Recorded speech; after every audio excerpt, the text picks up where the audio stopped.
everyone. This is Sports Social Club with Alex and Jess. I'm Jess, I'm Alex. and it's been an interesting but boring week. Yes, you could say that. We had the Four Nations final game happen, and Canada won and USA lost. And but now all of our sports are back, which is kind of Yes. nice. But not a lot's been going on so far since the finale. Yeah, back to regular scheduled programming. You could Yes. say. Yes, Yeah. but that Four Nations game was great, wasn't it? Yeah, I mean, I think it wasn't as exciting as the first one, but I think that was kind of to be expected. You know, you had that first game. That was the first matchup between the two. You know, you had those big three fights at the beginning. Like, US was ready to come out and play. Um, and not saying that they weren't ready to play, but I think because it was higher stakes. Like you're in like the championship game. They're like, okay, yeah, it's a different kind of vibe. Like not just like, oh, we're here for like, to play for our country or whatever. Like yes, they are, but they're like, we're here to win. Um, so they're not gonna have those big fights at the beginning. They're like, we already did that. We're here to just play hard. We're here to win. Um, the Kale McCarr was back for Canada. Most of the U.S. team was available except for Charlie McAvoy because he went out in one of the other games with an injury and then didn't come back. But like Matthew Tkachuk was back, Austin Matthews was back, Brady Tkachuk, all of them were good to go. Um, and then Thomas Harley played again for Team Canada. I mean, it was a good game. I didn't get to watch a ton of it because I was working. My school had playoff basketball, so I was just getting some little highlights here and there. So I saw a couple goals, and then they went into overtime, and then Canada ended up winning 3-2, which was unfortunate, obviously, as an American. Yep. But Definitely. it is. Yeah, What it is. it was definitely more. It was a more boring game than the first one. Yeah, because there was they were still playing aggressive, but not as aggressive as they did against Canada in the first game. But it was still exciting. Like I had people texting me that don't watch hockey at all, watching it, and they're like, "Oh my god, like this is great!" And I'm like, if you like this one, you should have watched the past few ones. Like, Yeah, right? Where have you been the whole season? Like, but Did you see the video of PK Subban going off about like the NHL versus the NBA and stuff? yep. Yeah, that was, I mean, it was funny because you see all the comments. Because I feel like in general, I don't think a lot of people love PK Subban No. as both as a player, as now like a broadcaster kind of person. And so many of the comments were like, am I agreeing with what PK Subban is saying right now? Yeah, so for anybody who didn't see it, basically PK Subban, former NHL player, played for in the league for a long time, and now I don't know if he's with like the NHL Network or ESPN or who he's working for these days. I think it's but ESPN. Yeah. ESPN, with like, hockey broadcasting and stuff like that. And he was basically going on this whole kind of rant about how the NHL is more exciting to watch. The guys are tougher. It means more to them. And how the NBA is essentially soft and doesn't want to play through anything, is like, doesn't have the culture that is like getting people excited to watch. And like he even said, he's like, I love basketball.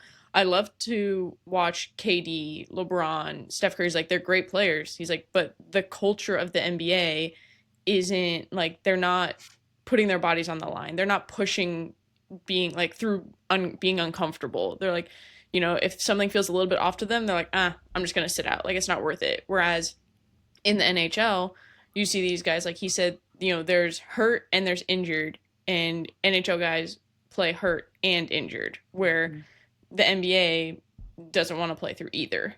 And so that was his take on it. I think a lot of people can agree that the NBA is not where it has been in the past in terms of like people being excited to watch it and the players like really putting themselves out there and wanting to win and putting their body through a lot. Because I mean, when you think about it, the NHL and the NBA play the same number of games every year, 82 games.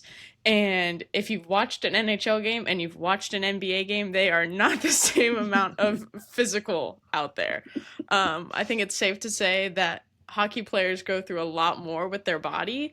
And I feel like you see a lot less of guys being like, oh, out for soreness, out for a couple of weeks. Oh, what is the word that they use? Like load management. The or load something. management. Yeah, the load management. Like, oh yeah, out. Got to manage their game load. And I'm like, what? What are you talking about? You got guys like slitting their face open, like having to get stitches, like go to the back and come back. Go to the back, get fixed up, come back out. Or like Miro Heiskanen playing on like a broken leg or whatever a few years ago, like just sleeping in his entire uniform, like to play the next day. Like that's, you don't get that in the NBA. You had LeBron sitting out of the All-Star game for ankle soreness, when the All-Star game, everyone knows for the NBA, is like the weakest. It's like, you see more physical activity at the Y in a pickup game. like the All-Star game is like you're walking around just dunking. Like it's nothing. And he sat out from that. So it just shows. Yeah, PK Subban, he was completely right. Yeah, I'm sure you can find the video somewhere. So if you're ever interested, look it up. Yeah, check it out. Good rant. He goes off for a while. And the other people that are there are just like, they're just taking it all in. They're like not interrupting, not saying anything. They're just like, yep, you go ahead, man. Yep. And it's crazy because ESPN now they have NBA and they have NHL. They have pretty much everything except for NFL. Besides Monday night, but the NBA is switching over to ESPN like fully and all this, and so it's really interesting that he felt good enough to have a video like that out when he does represent ESPN. Yeah. So I wonder if there's been any backlash from that. I haven't seen anything, but I don't know. Yeah, I don't know, because he's growing his game. He's growing the game, and is showing. He really is saying what everyone else who watches both sports thinks. I put the NBA on only if there's not a good hockey game on, and if it's like the only thing on, like if I can't find college baseball, college softball, college basketball, like if I can't find a movie on, like I'll put the NBA on, or if the Oklahoma City Thunder's playing, I'll put it on. But other than that, I don't need to watch any. It's like a way to. The playoffs are exciting. Sure, but, because then they're actually playing for something. They play, and they actually like go full out. But the thing I saw earlier was the Four Nations, the final game, the championship had 15 million viewers. Wow. And the NBA All-Star game had 4.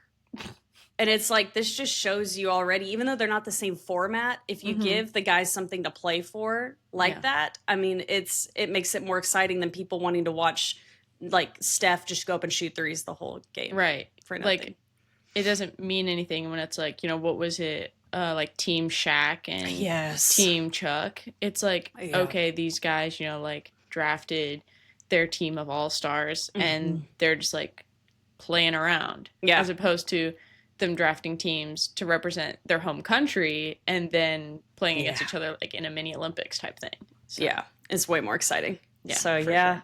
It'll be interesting to see how the rest of the season plays out. I really think by having the Four Nations tournament, it really got a lot of people excited and involved with hockey for hopefully the rest of the season, but further on past that. Yeah, for sure. And are now with next Olympics, winter 2026, with hockey being back in the Olympics, I think that this was like a nice little preview for people to see what can be coming next year. Yeah, heck yeah. Future Winter Olympics. Heck yeah. Do you think that they're going to do the Four Nations tournament from now on instead of the All-Star format? I don't know if they'll always do Four Nations. I think that maybe they'll do something similar. Maybe they'll start to incorporate like some different countries. Like obviously, those are the biggest ones, but maybe you could even like combine some smaller ones to create like another team and like add those people in there. But I think they'll see from, like viewership and just like interest in this format that this was definitely the way to go as opposed to just a regular All-Star break. Yeah, no, for sure. But yeah, so it's exciting. And now we're back to our normal, NHL, NBA and all that here on out. Stars played yesterday. They won. Yep, that was great. Yep. They play again tonight. So it's exciting. And we're still at the top. Third in the league right now, second in the division. So not a bad place to be. We've been here before, though. Yeah, I know, right? Looking good. And without Miro Heiskanen right now. Yeah. So, he's out. Sagan's out. I can't remember who else is out. But the fact that they're doing this well right now with some fairly big stars not playing at the moment, not a bad time. Yeah, it's a good testament. So we'll see. Yeah.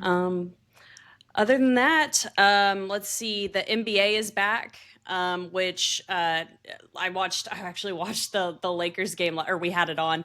And Luca looks really good at the Yeah. Lakers. I saw just a post by Sports Center or something that was like Luka's best game with the Lakers, and I was like, how many games has he even had with the Lakers? I'm like, is this a really a big testament to him on the team? Like, I'm sure he had a great game, but it was just the way that it was worded, just like best game with the Lakers, as if he's been playing for over 20 plus games. It's like, I think he's only played a couple.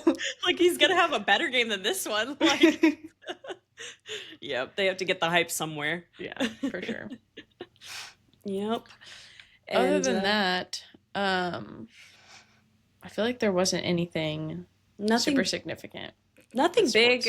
Just college baseball and softball have been really hitting it off. OSU softball goes through ups and downs, of course. Yeah, I saw Omaha beat LSU yesterday. I was like, oh my god, LSU's number 3 in the nation. That's pretty big. Yeah. Other than that, it's been pretty focused on college basketball, I would say, as of right now. OSU basketball men's still terrible, but the women's are looking really good. We're going to make the tournament. Nice. So excited. So that's actually exciting. I was watching a little SMU basketball yesterday because they were playing Clemson, who I think Clemson was ranked like 18 or 16, something like that. And so it was a sold-out game in Dallas. SMU ended up losing. It was close at half, and then I think Clemson just started to run away with it. It looked like they were down by like 16 or 18 at one point, and I was like, well, sorry, guys. Yeah, we went out to dinner last night, and we were down in that area, and some SMU fans came right after, and they were just like bummed but hammered. And I was just thinking, like, SMU has not been that great at basketball since Shake Milton, like, was that 6 years ago? I mean, so they're really good because of the money they have, but I don't know. I feel like it's going to take a lot for them to be top again. I think it's just going to take some time. I mean, first year in the ACC now, much harder basketball. Yeah, they're going to get more money. They're going to get more interest, being in Power 5 conference, or I guess Power 4, whatever. So I think it's just going to take some time. They have a new coach. Yep. But they don't have a new athletic trainer, Miles. Shout out to him. He's been there for a while. Me and him started at SMU together, so he's been killing it. If I ever turn on the TV, I'm like, where's Miles? Let me see. I love it. Speaking of college basketball, did you watch the OU game yesterday? Yes. Did you see the guy slam his face into the ground and lose his teeth? Yes. Yeah. I was like, that was crazy. That was amazing. Like, you never see it. Felt bad for him. Hopefully it's nothing crazy and just the teeth came out, but but doing that, I mean, I bet he gets an NIL deal with like a dentist or orthodontist. We better hope so. Except I wouldn't want to go to one in Norman, but I bet he gets one. Yeah, that was bad. And then did you see there were 2 big baseball injuries recently. Nebraska Cornhuskers, one of their pitchers took a ball to the face, threw it, ball came back. Thankfully it bounced first and then hit him like straight in the eye. He goes down and he ended up, walking off and stuff, but you see him later and it's like eye super swollen, like some rest of his face was like swollen, bloody, all this kind of stuff. And then I think it was the Dodgers, or somebody else, I don't remember who it was, but it was another pitcher. Ball came straight back to him, and like no bounce or anything, and it hit him. I think it was in like the side of the head. Oh god! Goes straight down. Again, he was able to walk off, but I was like, dang, that's terrifying. Yeah, like 100+ mile an hour ball coming straight back at you. Like, you don't have time to react to that. No, that could kill you if it hits you right. Yeah. So the fact that both of these guys got hit in like the head face area and were able to walk off relatively okay is pretty surprising, but it's terrifying. Wow. Oh my god. Would you rather have a ball to the head coming right back at you or going down on a court and losing all of your teeth? Probably the teeth. Your teeth, yeah. You can fix those. Yeah, you can't fix a brain injury. You can fix your brain, yeah. It's true. It's like, yeah, that would suck Yeah. to lose your teeth, but they can put some fake ones in there. Yeah, you can get some good ones looking. I mean, all the celebrities are doing it. So. Yep. Trying to think if there's anything else good. Oh, last Monday was like the championships of the PLL and WLL lacrosse championship series. Boston teams won both of them. Oh, wow. Men's Boston Cannons, women's Boston Guard. So yeah, City of Boston, good at lacrosse apparently. Yeah, not good at other sports as much, but you know, besides the Celtics. Yeah. But yeah, so then we'll see college lacrosse has started now. I watched a little bit of it yesterday. There were some like pretty good matchups, like ranked matchups, but I was watching one. It was like a women's. I don't remember even who it was. Maybe it was like UNC and Syracuse or something like that. And like it was pretty good. Like the announcers were into it. I was just watching it for a little bit, and then we switched over to the DU Cornell game because I was like a 4-12 matchup, and it was so boring. Like the way that like the announcers were talking, and it was just like the fact there was like almost no sound. It was so silent. The announcers were like so boring. Cody and I were watching it, and we're like, we need to go back and watch this women's game because this announcer is way more into it than this men's game. And the way that like the camera was on it, it was like they were too close. They were zoomed in too close, so that every time the ball was thrown, the camera would have to move. I'm like, zoom out. Show me a bigger part of the field so I can actually see what's going on. I was like, whoever's running this game right now is not it. I'm like, oh my God, yeah. I was like, this is a really solid matchup. You know, Denver versus Cornell, both ranked in the top 15, and you've got this trash, essentially like broadcasting. So I don't know if they fixed it, but I was not into it. I didn't last long. Do you think it's because it's DU Cornell and not like a bigger conference? Like it's a different kind of conference, you know what I mean? Like the production value? I don't know if it was, and because they were at Cornell. They weren't at DU. So maybe that was part of it, because they were at Cornell. It's also early in the season, so maybe they were like, you know, just didn't put a lot into it. I think it was just on, you know, like ESPN Plus or something like that. But I mean, still, like if you're gonna get a rank, I know it's like early in the season, they'd only played like 2 or 3 games each. So but if you're gonna have a big matchup like that, yeah, like, and like I even got an E ESPN notification that was like big day of lacrosse, and like it was it was mentioned as like a game to watch, and I was like, this is horrible. I don't want to watch this. And I'm someone who enjoys lacrosse, so imagine somebody who really doesn't care. They're like, they watch that and they're like, this. They'd be like, never again. This isn't enjoyable. I'm out. Yeah. Oh. No. Well, I don't know if we have anything else to talk about here.